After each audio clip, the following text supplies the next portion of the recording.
between you and Anna, who's got the better sense of style? She's in the bathroom right now. Baby, who has better style, me or you? Well, the fact that you stole my hat style should say something. So the sideways backwards hat, or the sideways hat at all, she's totally right. She does that. She does So that. I don't know it's who a had more compliment system. shoes. When we got together, we both have a shoe thing. So I probably had more just because I spend money more freely, but Anna's pretty much caught up.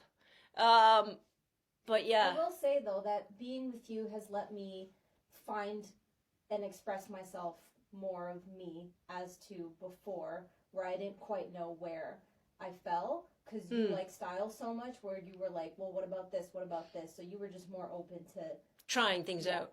No, I like that. Thank you, baby. I love you. A complimentary answer. Fantastic. Um, Yeah, I think Anna, because she's long hair, gorgeous, very feminine, very petite, right?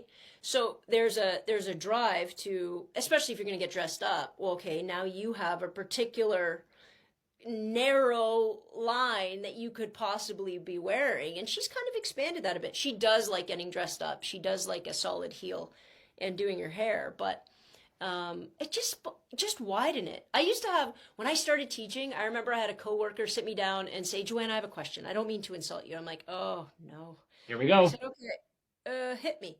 And she goes, why do all gay women dress the same? I said, I'm going to stop you right there.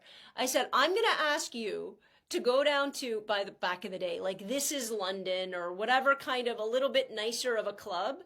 I go, and please, as the straight women walk in the room, can you please, on a checklist, say exactly what they're wearing and how different they are?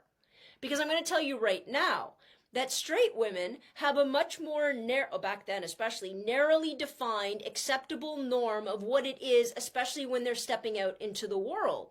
I said, you think all gay women look like me because when you look at Anna, you don't think she's gay.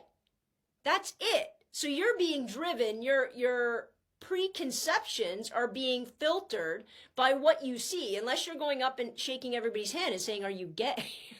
Yeah, well, because you can't just look at it, and that's the thing. It's like people like want to be able to like look at somebody and be like, ah, yes, this is the gay. This is what that means. Yeah.